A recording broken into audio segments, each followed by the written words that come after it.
1966 Phuoc Tuy Province, South Vietnam. The jungle here didn't just surround you, it swallowed you whole. Triple canopy rainforest stacked like a cathedral of shadows, heat thick enough to taste, the air humming with insects so loud they blurred into a single wall of sound. Even in broad daylight, the forest felt like dusk, claustrophobic, hungry, watching. And somewhere inside this living maze, a rumor grew. A whisper carried through the ranks of Viet Cong patrols. Not about American Marines, not about ARVN Rangers, not even about the airborne battalions sweeping in from the sky. No, this whisper was about something else.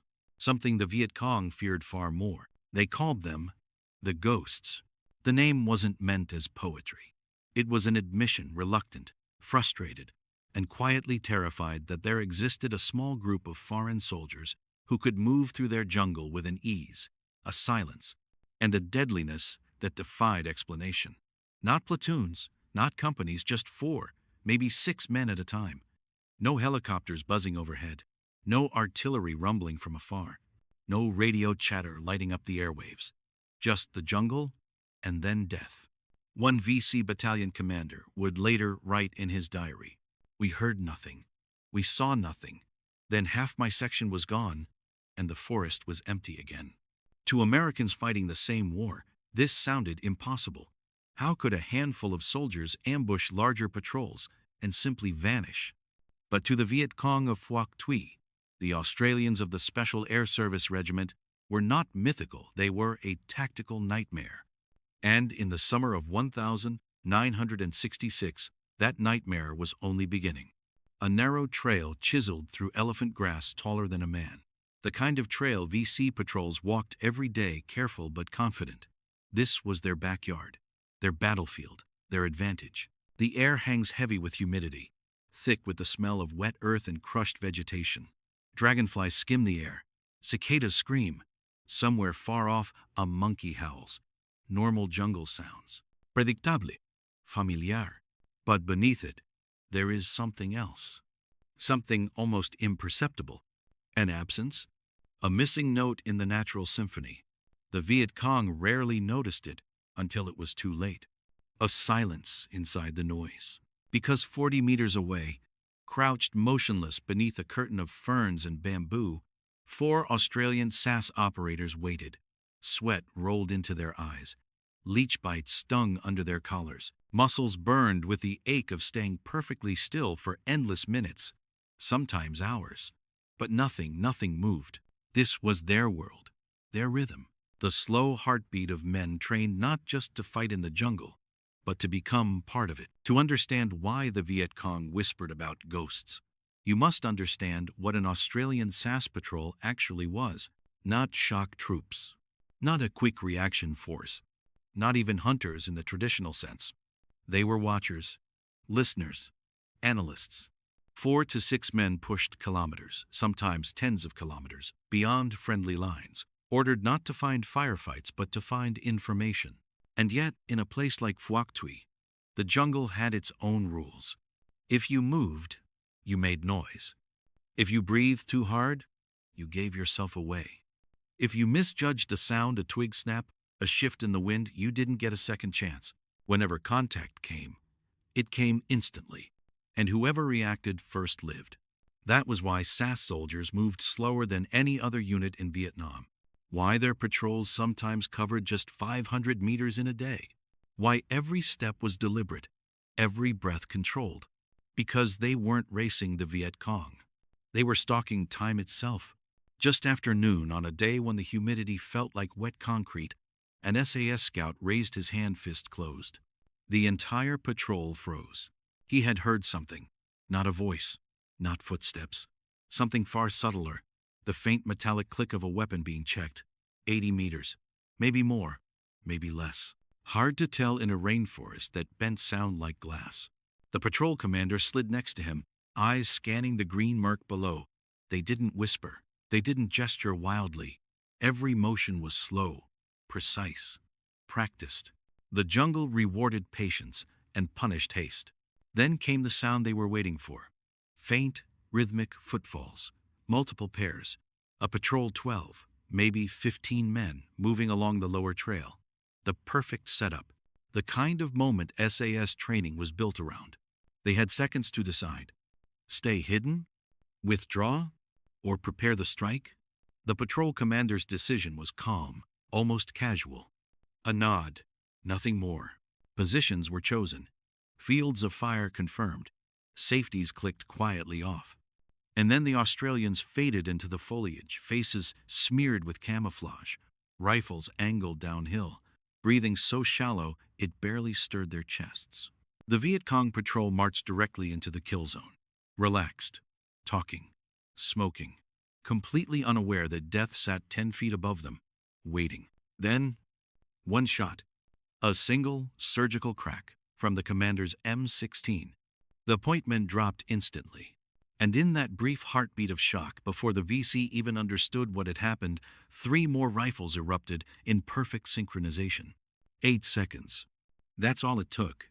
When the echoes faded, the Australians were already gone, darting through the jungle, changing direction twice before the Viet Cong could even return fire. Ghosts arriving without warning. Ghosts disappearing without a trace. This was the opening chapter of a legend that would haunt Vietnamese jungle units for years to come. The firefight was over in seconds. But the story of how 4 Australians defeated a patrol 3 times their size didn't begin with the first shot.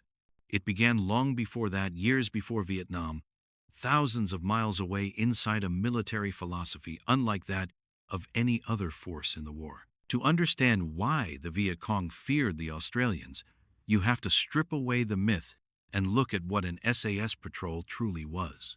Not a squad, not a platoon, not a miniature version of American infantry. A patrol, 4 to 6 men, operating alone, deep, far deeper into enemy territory than any conventional unit dared to go. They were ghosts not because of mystery, but because no one else in Vietnam fought like them.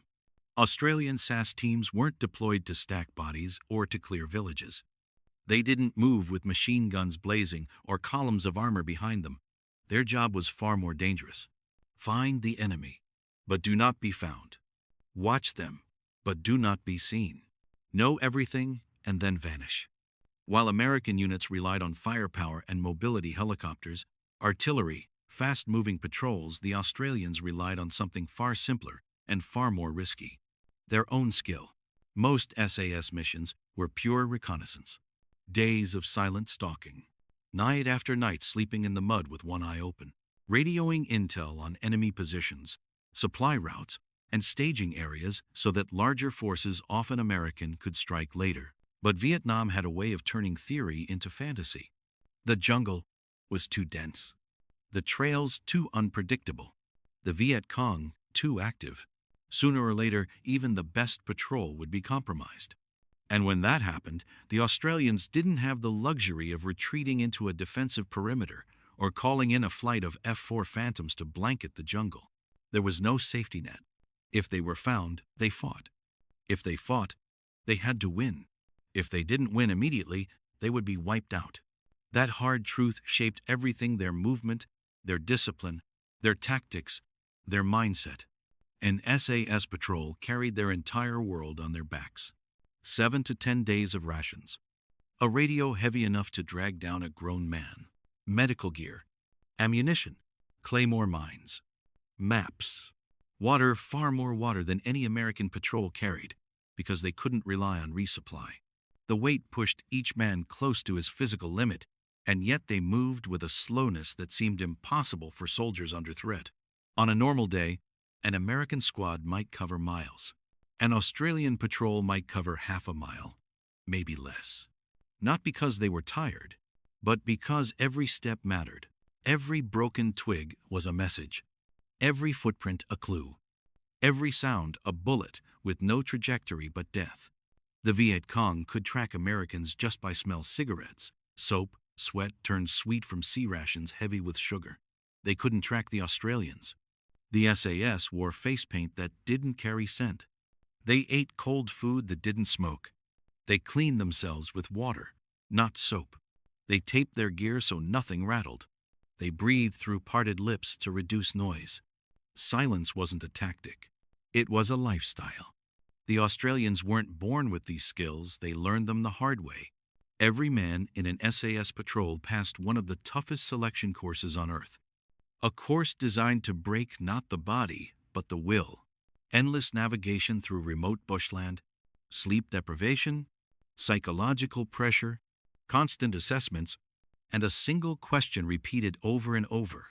Can this man work alone, think alone, survive alone, and still make the right decision when no one is watching? 70 to 80% failed. Those who passed were molded further, taught to read landscapes like books, to smell water before they saw it, to identify movement patterns by footprint, shape, and soil density. They learned to disappear into shadows, into foliage, into sound itself. When they arrived in Vietnam, they discovered something unexpected.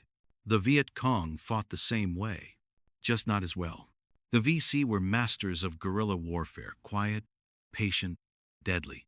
But the Australians took those same principles and sharpened them with Western military discipline, constant drills, and precision honed from years of counterinsurgency work in Malaya and Borneo. Two predators using the same hunting grounds. The difference? The Australians moved slower, waited longer, struck harder, and left faster. On any given day, an SAS patrol might be 10, 15, even 20 kilometers from friendly forces. If they were discovered, help wasn't minutes away. It was hours, maybe longer. Sometimes artillery couldn't reach them. Sometimes the canopy was too dense for helicopters. Sometimes weather made air support impossible. So they trained for one simple truth. If you make contact, you are on your own. And if you are on your own, you do not have time. That urgency shaped the most feared tactic of their entire Vietnam deployment. A tactic so clean, so fast, so violent in its precision that the Viet Cong could not counter it, no matter how many times they tried. A tactic that depended on everything the Australians were: their patience, their discipline, their fieldcraft, their ability to read the jungle, their willingness to wait for hours for a single moment. It was called the immediate silent contact ambush. And when the ghosts employed it, battles ended before they began. Now, with the jungle tightening around them and enemy movement growing heavier, the Australians were about to demonstrate exactly why 4 men could defeat 20. Not with superior weapons, not with superior numbers, but with superior timing. The next contact would prove it. Before the first shot is ever fired, before the ambush, before the vanish drill, before the legend, there is the jungle. And in Phuoc Tuy Province, the jungle wasn't just terrain. It was a judge, a jury, and sometimes an executioner. Every man who fought there, American, Australian, Viet Cong, North Vietnamese, knew one unforgiving truth. The jungle chose who lived. The jungle chose who died. All you could do was try to stay on its good side. Step into Phuoc Tuy in 1966, and you stepped into another world. Triple canopy rainforest blocked the sun like layers of dark glass. The top canopy was 100 feet up, broad leaves catching the afternoon light. Below that, a middle layer choked with vines and twisting branches. At ground level, the final layer. Ferns, bamboo, elephant grass, rotting trees, swamps of black mud, and the constant hum of life and decay. The light was dim. The air was wet. Everything smelled alive. For American units accustomed to mobility helicopter insertions, sweeping patrols, aggressive fire and maneuver, this place was a nightmare. The jungle slowed them down, exposed them, swallowed sound in strange ways, and amplified others unpredictably. But the Viet Cong? They thrived in it. This was their home turf. They knew its logic. They understood its rhythms. And yet, deep inside this same jungle, emerged a force the VC could not track, could not hear, and could not reliably counter: the Australians. Why? Because unlike almost every other Western army in Vietnam, the Australians didn't try to overpower the jungle. They tried to become part of it. Every veteran of the province, whether VC or SAS, eventually learned the same 3 rules. Rule 1. Whoever sees first wins. Vision was life. Distance didn't matter, it could be 10 meters, sometimes less. If you spotted movement first, you had the high ground, the initiative, and the shot that determined everything. Rule 2. Whoever hears first wins. Sound traveled strangely under the canopy. Metal on metal echoed. A weapon sling brushing bamboo whispered farther than footsteps. Even breathing too heavily could betray you. The Viet Cong used this to their advantage. The Australians mastered it. Rule 3. Whoever positions first wins. The jungle didn't allow for second chances. Ambushes were over in seconds. Survival depended on where you were standing or lying when the first shot broke the silence. And in all three categories, seeing, hearing, positioning, the Australian SAS was unmatched. Walk 10 meters in the wrong direction and you could disappear forever. That wasn't dramatization. That was geography. Elephant grass grew taller than a man. An entire squad could vanish inside it. Bamboo thickets were so dense that pushing through them sounded like breaking bones. Swamps swallowed boots up to the ankle, sometimes the calf. Rotting tree trunks hid snakes, centipedes, scorpions, and clouds of mosquitoes that hunted by sound and heat. Humidity sat at 90%. Not sometimes. Always. Sweat poured constantly, soaking into shirts, dripping down necks, turning boots into wet sponges. Uniforms never dried. Skin softened, blistered, peeled. Mold crept into everything: gear, food, clothing, even weapon slings. Then there were the leeches. They fell from branches, crawled under collars, slid up pant legs. Silent, small, voracious. They didn't hurt, but they sucked until you bled. SAS troopers joked about them. Americans cursed them. The Viet Cong ignored them. The jungle did not discriminate. It attacked everyone equally. But only one Western force learned to use this hell to its advantage. American forces valued speed, cover ground, sweep villages, hit hard and move on. The Australians valued something else entirely. Stillness, patience, listening. SAS patrols moved at a pace that seemed ridiculous to outsiders. Sometimes a quarter mile in an entire day, sometimes less. But the slowness wasn't weakness. It was a weapon. Every 10 steps, the patrol paused. Not for a second, sometimes a full minute. They listened. They listened until they could tell the difference between a bird alarm call and a branch settling, between an insect chorus and the faint shift of a human boot, between natural jungle silence and the unnatural silence that comes before danger. To the Viet Cong, this was unsettling. The Americans were loud. They talked, they smoked, they stomped, they cut trails. The Australians were different. They slipped through the trees like shadows. One captured VC document put it simply: we cannot hear them. We cannot smell them. They do not move like the Americans. It is as if the jungle hides them. The jungle had a language. The Australians learned how to speak it. They taped every metal surface so nothing clicked. They secured their gear so nothing rattled. They breathed slowly, evenly, through the mouth to reduce noise. And the result? They created a new kind of silence. Not the silence of absence, but the silence of mastery. A silence that meant something was coming. A silence the Viet Cong learned to fear. By 1966, SAS patrols were moving through Phuoc Tuy with such precision that Viet Cong trackers, men who could follow prints across dry leaves, were suddenly helpless. No tracks, no broken branches, no cigarette scent, no cooking smoke, no chatter, no pattern, no presence. Just the kill zones, perfectly chosen kill zones, high ground overlooking natural funnels, trail bends, stream crossings, bamboo choke points, ridge saddles, places where the jungle forced men to move in predictable lines. The Australians learned this faster than any other coalition force. And once they understood how the jungle shaped movement, they understood something far more valuable. The jungle wasn't the enemy. It was the greatest weapon they had. In the next section, the Australians will use that weapon to unleash the tactic the Viet Cong feared above all others. A strike so fast, so silent, so final, that entire patrols vanished before they realized they were under attack. The immediate silent contact ambush. The moment where the ghosts earned their name. Before the ghosts of Phuoc Tuy ever pulled a trigger. Before the 8-second bursts that wiped out entire enemy squads. Before the vanish drills that drove Viet Cong commanders to exhaustion.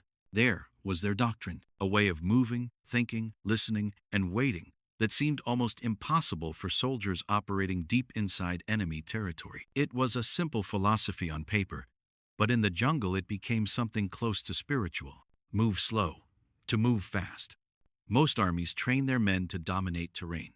The Australians trained their SAS to blend into it, to become part of the natural rhythm so completely that the jungle itself hid them. To an outsider, their movement looked strange, even reckless. Every 5 to 10 steps, the entire patrol froze. Not in a casual, stop-and-check sort of way. They stopped like statues carved out of mud and shadow. No breath, no shift of weight, no swatting insects, no wiping sweat, nothing. The stillness was so complete that birds resumed singing around them, unaware they were sharing a branch with men carrying rifles. These pauses weren't for rest. They were for oxygening the senses. A single second of listening could reveal everything. Footsteps brushing leaf litter 70 meters away, the metallic clink of a weapon sling, a sudden hush in the insect chorus, the tone of a distant voice, relaxed or tense, moving or settled, confident or cautious. Other armies looked for the enemy. The SAS listened for the moment. The jungle reacted to the enemy. The difference was survival. There is a special kind of patience required to let a perfect shot pass you by. Most soldiers, especially in Vietnam, fired first, asked questions after. A sudden sound? Fire. A shadow? Fire. Movement where it shouldn't be? Fire.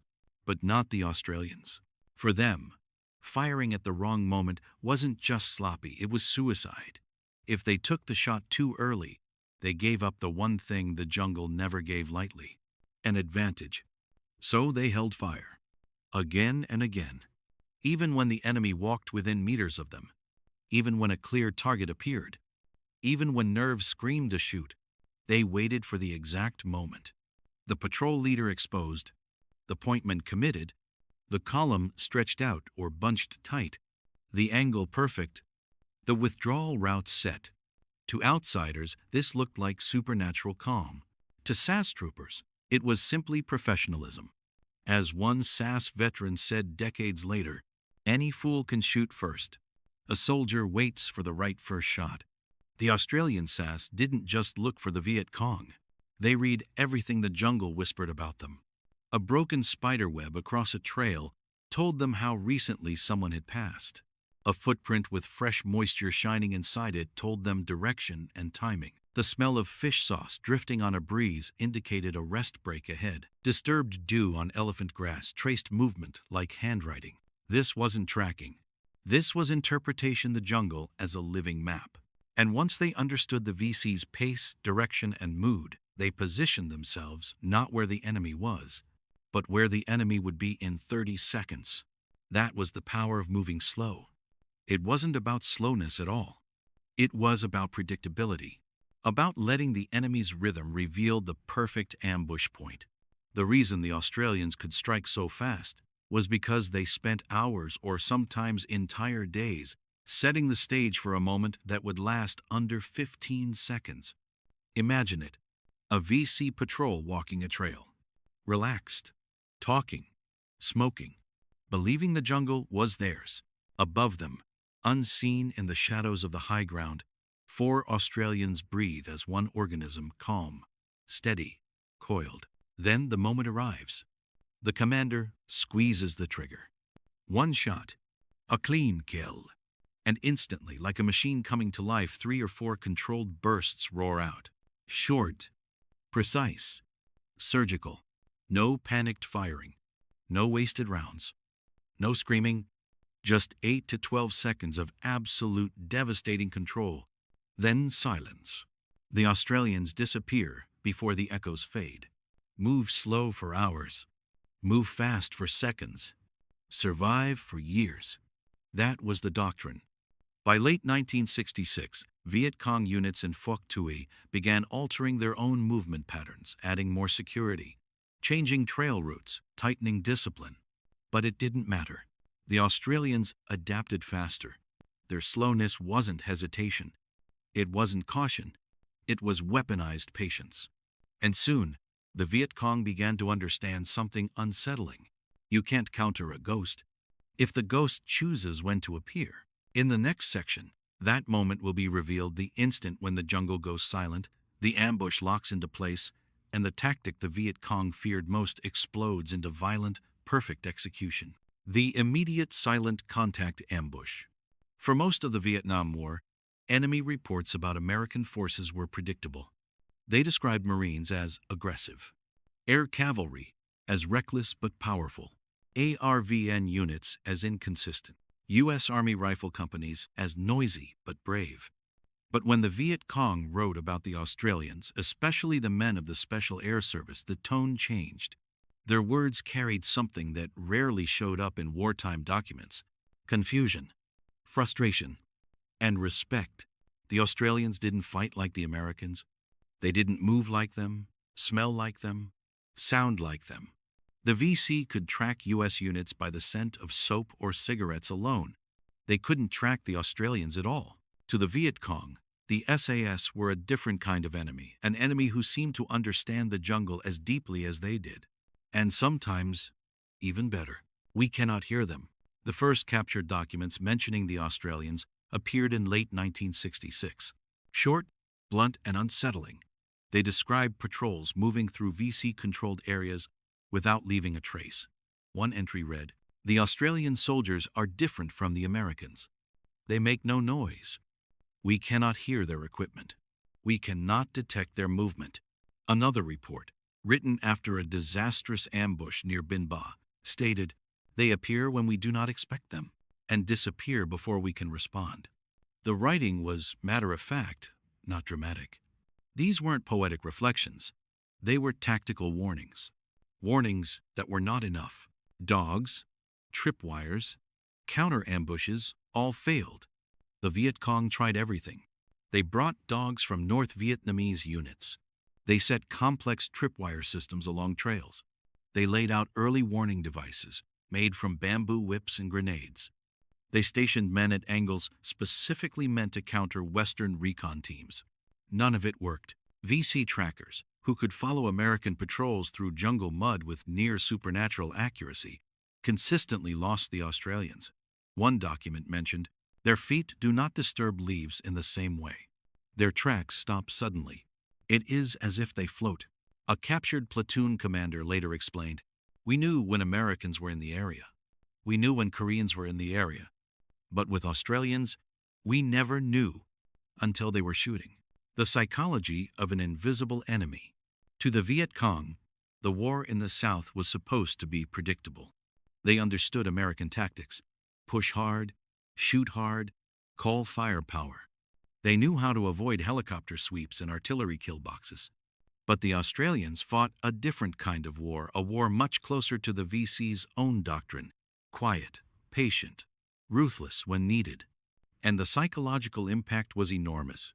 In 1967, after an SAS patrol killed 12 VC fighters in under 10 seconds, a diary recovered from one of the dead contained a single chilling line: "They were not men, they were ghosts." Other diaries repeated similar themes: "We hear nothing before contact. Their ambush is over before we understand. They do not chase. They disappear." Even the North Vietnamese Army, which viewed most Western forces with contempt, acknowledged the Australians differently. One NVA officer, interviewed decades later, said, "The Americans fought loudly. The Australians fought correctly." Leadership loss, the blow the VC couldn't recover from. The SAS didn't just fire randomly into a column. Every burst was targeted. Kill the pointman first. Then the automatic rifleman. Then, if possible, the commander. Eliminating leadership wasn't just efficient. It crippled Viet Cong morale and response time. In a 1968 report, a VC company commander wrote, "The enemy chooses the commander first. Their first shot always finds him. After that, Our men are confused and unable to organize counterfire. This was the heart of the SAS approach. End the fight before the enemy could think. And the VC knew it. A growing reluctance to engage. By late 1969, Viet Cong patrols in Phuoc Tuy began receiving new instructions. Avoid contact with small Australian patrols unless you have overwhelming numbers. One battalion's after-action report captured months later said it plainly. Do not engage the Australians at less than 10 to 1 strength. Even then, expect losses. To the Viet Cong, this wasn't defeatism. It was realism. The Australians had become something rare in guerrilla warfare. An enemy who used the guerrillas' own rules and perfected them. The ghost reputation spreads. By 1970, the nickname ghosts was not just slang. It had become part of VC field vocabulary. American intelligence intercepted enemy radio traffic, referring to the silent ones, the shadows, the ghost soldiers. The Australians hadn't set out to terrify anyone. They weren't myth-makers. They weren't interested in theatrics. But in the jungle of Phuoc Tuy, where sound traveled strangely and life ended in seconds, reputation mattered. And the reputation of the SAS did more than haunt the Viet Cong. It shaped their behavior. It slowed their patrols. It forced them into caution.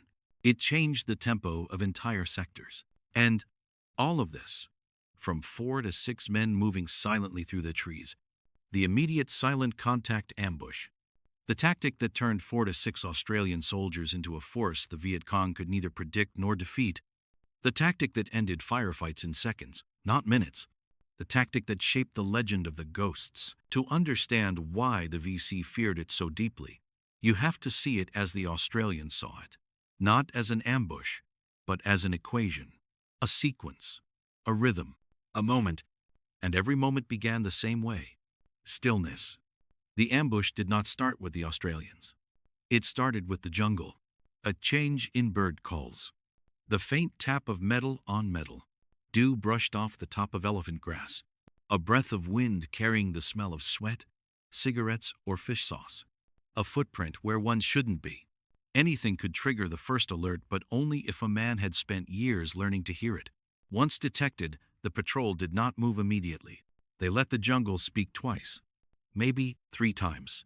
Only when the picture was clear enemy size, direction, spacing, did the commander make his call. A tap on the radio, a glance, a hand signal.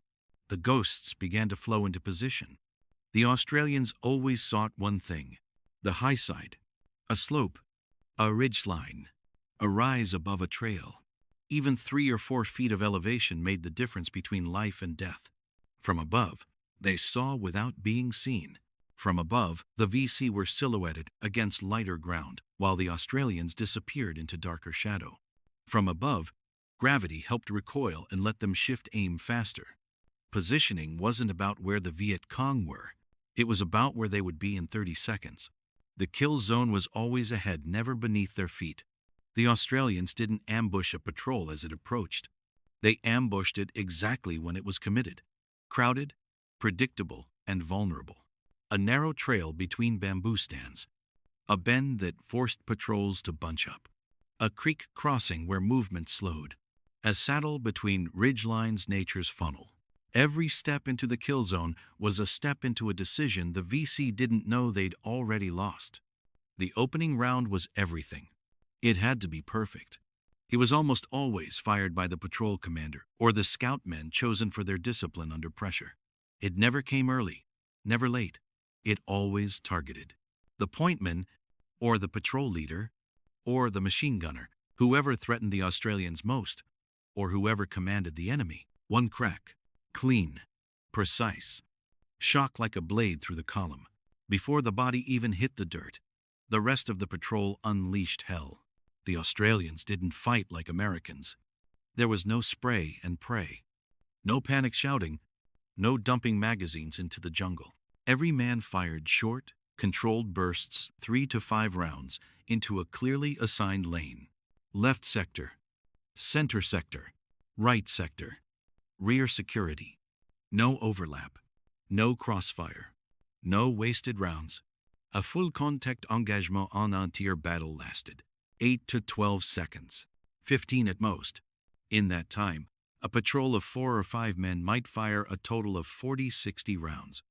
Some engagements ended with the Australians firing fewer than 25. To the Viet Cong, it didn't sound like a firefight. It sounded like a sudden, precise assassination of an entire unit. The jungle echoed for a heartbeat, then fell silent again. The moment the last burst ended, the Australians were already moving. Not walking, not running in panic, moving deliberately, flawlessly, according to a rehearsed rhythm called the vanish drill. 2 men covered. 2 men moved. Then switch. Then switch again. Angles changed. Direction shifted. Noise kept to 0. Within 30 to 60 seconds, they were 50 meters away. Within minutes, 100 meters. Within half an hour, they were gone, erased. If the VC pursued, they found decoys, dragged leaves, false trails, a few drops of blood that led nowhere. If they tried to flank, they stumbled into dense jungle where the Australians could hear them coming long before contact. The ghosts never stayed long enough to be trapped. They belonged to the first 30 minutes after contact, and then they vanished into myth. Why the Viet Cong could never counter it. The VC fought bravely, skillfully, intelligently, but the immediate silent contact ambush attacked their greatest vulnerabilities. They relied on sound. The Australians made none. They relied on pattern. The Australians had none. They relied on mass. The Australians struck before numbers mattered. They relied on aggression. The Australians denied them time to react. By the time the VC realized what was happening, it was already over. The ghosts had appeared, struck, and disappeared, leaving only fallen leaves, empty shell casings, and questions. June 1967, northern Phuoc Tuy Province. A heat so thick you could chew it. A silence so deep it felt alive. The 4-man SAS patrol had been in the jungle for 6 days, moving slowly, sleeping wet, listening to the forest more than they spoke to each other. They had already identified a Viet Cong bunker system and guided artillery onto it. Their mission was supposed to be over. 2 more days. Reach the extraction, LZ. Go home, shower, sleep. But the jungle had other plans. At 14:30 hours, the scout Jimmy, a wiry kid with the instincts of a big cat hunter, slowly raised his fist. The patrol froze. Not pause. Not stop. They froze like statues. Jimmy didn't look back. He didn't need to. His hand made 3 tiny movements. Multiple enemy. Main trail. Moving toward us. The patrol commander slid beside him. No words. Just slow breathing, steady as a drumbeat. Then they heard it. The soft murmur of voices. The rhythmic crunch of sandals on dry soil. A low laugh. A man complaining in Vietnamese. The signaller, who spoke a little of the language, whispered in the faintest breath, "He's bitching about his boots." 20 Viet Cong. Maybe more. Walking a trail 5 meters below the Australians. 4 men against 20. The math was terrifying. But SAS patrol commanders didn't think in numbers. They thought in angles. Below the Australians, the trail curved around a natural depression, 2 walls of thick bamboo funneling enemy movement into a narrow choke. It was perfect. A natural kill zone, sculpted by the landscape itself. The patrol commander tapped each man's arm and pointed. Jimmy got the left flank. He and the second rifleman took center. The rear scout shifted high right to cover the tail end of the VC column. No one spoke. No one blinked. They moved into a shallow arc, barely 3 to 4 feet above the trail, high enough to see everything, low enough to be invisible. They could hear the VC talking now, hear their breath, smell cigarettes, feel vibrations in the ground as the column approached. The Australians became part of the jungle, silent shapes buried in shadow. 8 VC appeared, first loose formation, rifles slung, relaxed. Behind them, another dozen, chatting quietly as they navigated the bend. They weren't careless, just confident. This was their area, their trail, their jungle. They had no way of knowing death sat 10 feet above them with rifles already leveled. The patrol commander identified his opening target. A man in the middle of the first group carrying an RPD light machine gun. If the RPD came into action, everything changed. If he died first, everything ended quickly. The VC column moved deeper into the funnel. Deeper, deeper, until the commander's breathing slowed into something mechanical, almost metronomic. This was it. This was the moment. He squeezed the trigger. The RPD gunner folded like a puppet with its strings cut. 3 Australian rifles exploded a heartbeat later. Short, controlled bursts. No wasted fire. No shouting. No hesitation. The VC column never had a chance. Half of them went down in the first 3 seconds. The rest scattered, panicked, unsure where the fire was even coming from. Some tried to backpedal. Some tried to run forward. Some simply froze. Every instinct they had, every tactic they'd relied on became useless. Charge uphill? They'd run straight into controlled lanes of fire. Retreat? They'd expose their backs. Flank?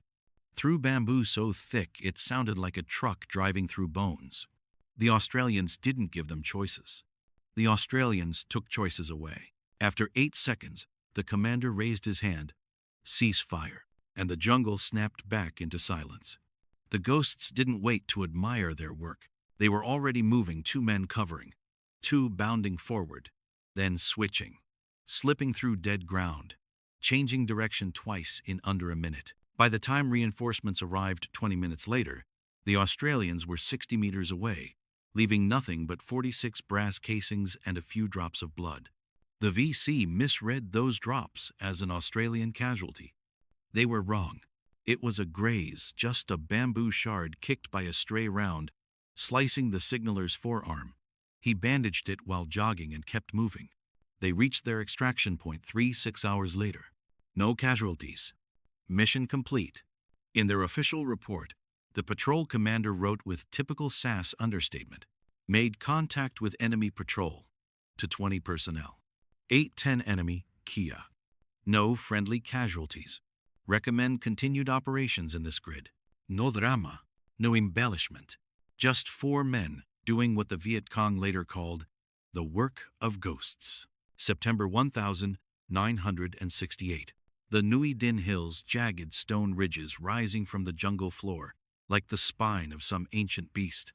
5 Australian SAS troopers had been tracking a Viet Cong element for 2 days. Fresh footprints, discarded rations, a cooking pit still warm that morning. Close, very close. At dawn, the jungle held its breath. Mist gathered like smoke between trees. Moisture dripped from every leaf. Visibility was barely 10 meters. Perfect stalking conditions. By 6:20, the patrol's world changed with a single sound. A voice. Soft. Conversational. Vietnamese. Close.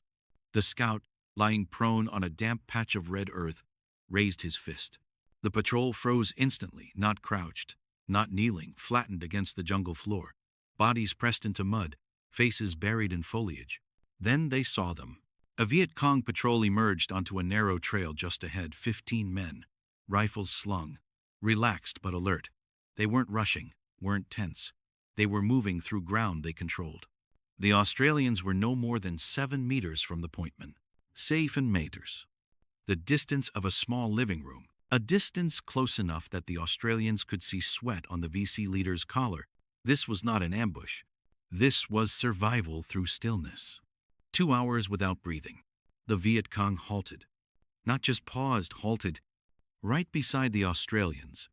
They set down packs. 2 lit cigarettes. A few opened ration tins. A man unwrapped a small piece of dried fish.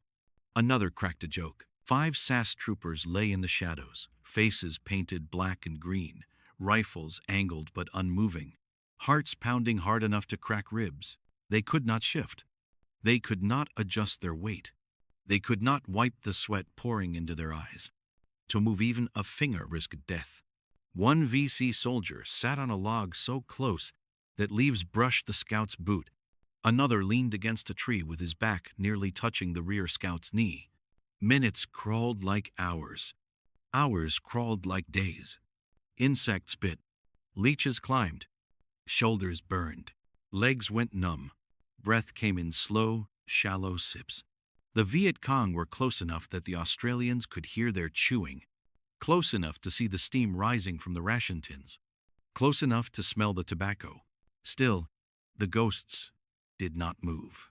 The search for the leader. The patrol commander's eyes scanned through tiny gaps in the foliage, searching patiently for one thing: the leader.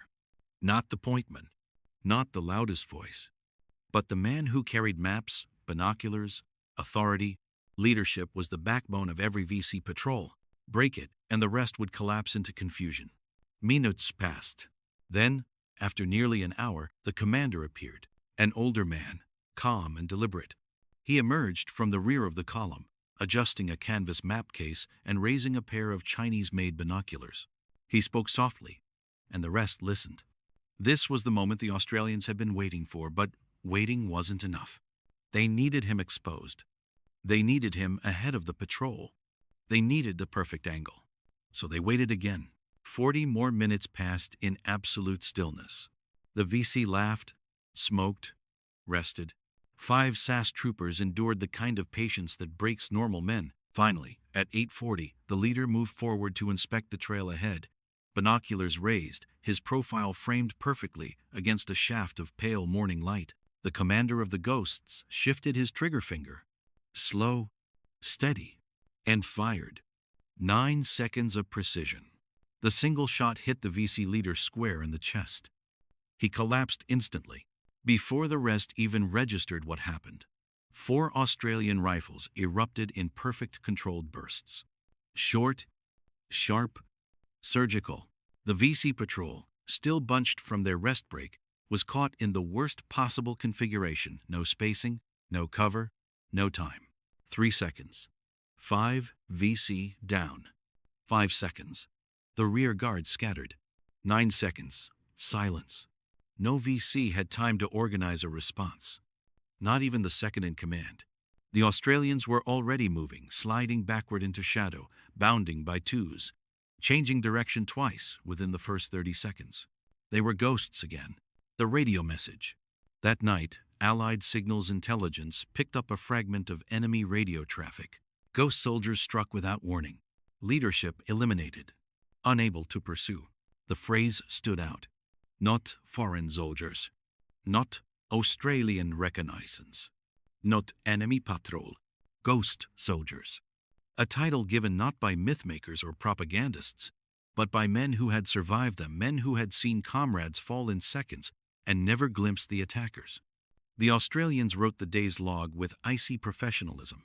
Engaged enemy patrol, approx 15. Enemy commander Kia. Estimated 4 additional casualties. No friendly casualties. Withdrew to Rally Point Alpha.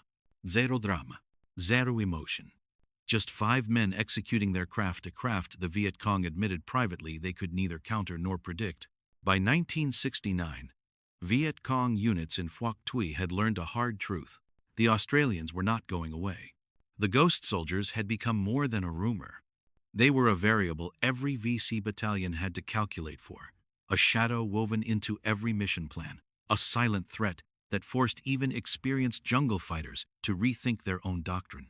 And the Viet Cong did try to adapt. Hard, smartly, aggressively. But against the SAS, adaptation was never enough. The hunt for patterns. The Viet Cong were not amateurs.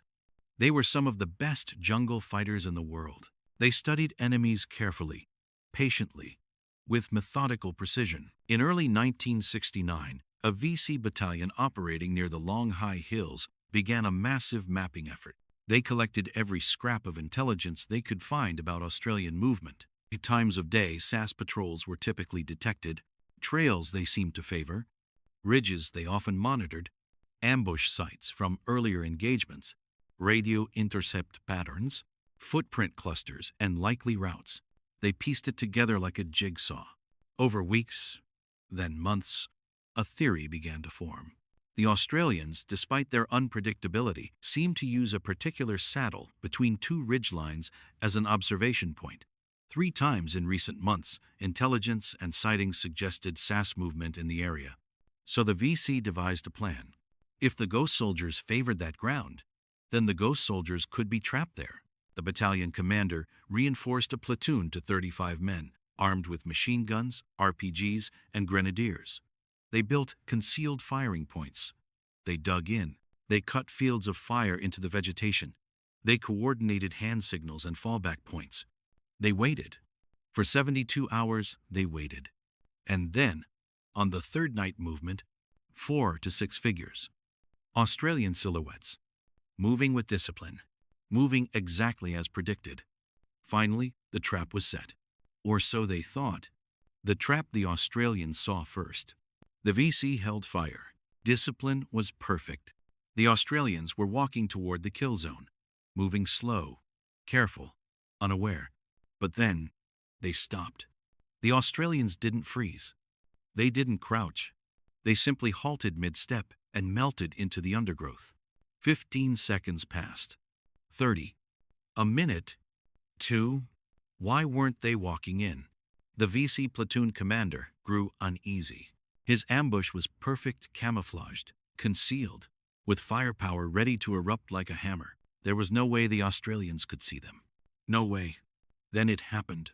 From the ridgeline behind them, an angle the VC believed was too steep, too sharp, too time-consuming to reach a single shot cracked through the night.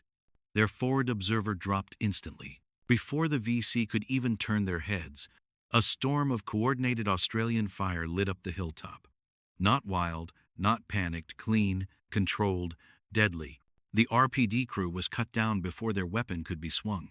The RPG team collapsed before they could shoulder their launcher. The Australians had circled the entire position. Climbed the terrain the VC thought unclimbable. Gained the high side the VC thought unreachable. And struck from the one direction the VC hadn't defended. The platoon broke, not maneuvered, not withdrew. Broke. Men scattered into bamboo thickets. Officers tried to rally them, but the Australians were already gone, vanishing into the darkness before the VC could coordinate return fire. Their ambush, perfect on paper, meticulous in execution, had been irrelevant. The ghosts had rewritten the battlefield. The report that said everything. 6 months later, Australian forces raiding a VC base camp recovered a handwritten after-action report from that same battalion. The final paragraph said, "Operation against Australian Reconnaissance Patrol. Complete failure. Despite superior numbers, prepared positions, and surprise, we could not inflict casualties or prevent mission completion. Australian tactical awareness exceeds our ability to predict. Recommend avoiding contact unless force ratio is minimum 10 to 1, with advantage of terrain and surprise. Even then, expect losses." This wasn't fear. This was respect, hard-earned, reluctant, and real.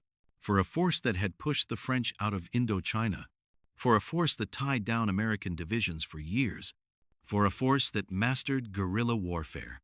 To admit this about a patrol of 4 to 6 men was extraordinary. And it explained something deeper.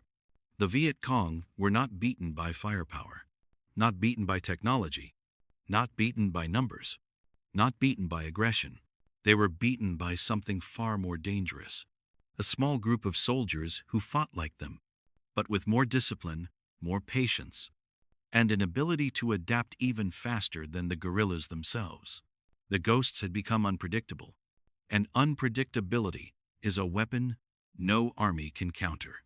By the time Australia withdrew its combat forces from Vietnam in late 1971, the legends were already written, not in newspapers, not in medals, not in speeches, but in the whispered warnings of Viet Cong patrols, the tactical reports of North Vietnamese officers, and the uneasy respect of men who had survived encounters they still couldn't fully explain.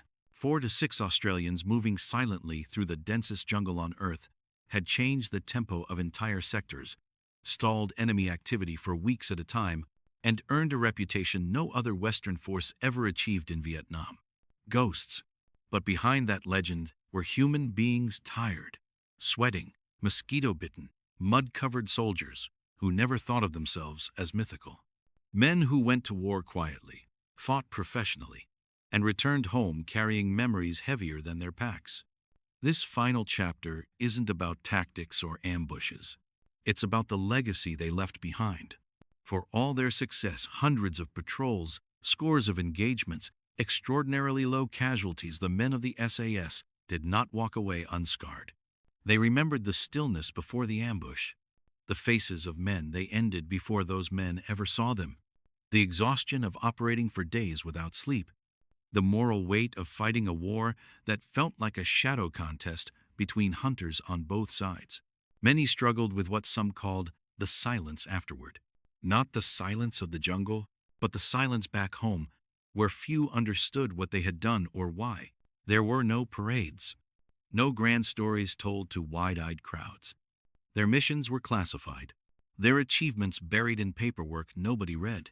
They didn't mind. They hadn't fought for glory. But years later, when they looked back, they understood something profound. Survival had been their greatest accomplishment. Everything else, the perfect ambushes, the flawless vanish drills, the enemy intelligence gathered, was secondary to one simple mission: bring your mates home alive. And they did. In a war where many American infantry companies suffered 30–40% casualties in a single tour, the Australian SAS lost only a handful of men across the entire conflict. That wasn't a miracle. That was discipline sharpened to a razor edge. The enemy's respect. Perhaps the most remarkable part of the SAS legacy isn't what Australians wrote about themselves, but what their enemies wrote about them. Captured VC reports recommended avoiding contact with Australian recon patrols unless the VC had a 10-to-1 advantage, and even then, expect losses. NVA officers decades later described the Australians as quiet, patient, disciplined. They fought like us, but better. For an army trained in guerrilla warfare to say that about a foreign force was unheard of. To the Viet Cong, the Americans were powerful but predictable. The Australians were something different. Not bigger, not louder, not more technologically advanced. Just better at the one thing that decides guerrilla warfare: understanding the land and mastering the invisible. Professional warriors in an unforgiving war. What separated the SAS from many other units wasn't brutality or aggression. It was professionalism. In the middle of a war often defined by moral chaos, shifting alliances, and blurred lines between combatants and civilians, the Australians maintained a reputation for restraint and clarity. When they captured wounded VC, they treated them. When they came across civilians, they followed rules of engagement strictly. When they fought precisely, not destructively. One North Vietnamese colonel, interviewed in 1995, summed it up perfectly. The Australians fought war as professionals. They did not hate us. They simply did their job. We respected them for that. The respect was mutual. Many SAS veterans privately admired the courage and bushcraft of the Viet Cong men who lived in the jungle, moved with quiet skill, and fought with conviction. The war had turned them into opponents. The jungle had turned them into reflections of one another. The legacy that outlived the war. The tactics perfected in Phuoc Tuy didn't end in Vietnam. They shaped modern special operations. The British SAS studied them. U.S. Special Forces and Rangers adopted elements of them. Recon units worldwide learned the silent contact principles. The doctrine "end the fight in seconds" became standard in jungle warfare manuals. But perhaps the most enduring legacy wasn't written in any field manual.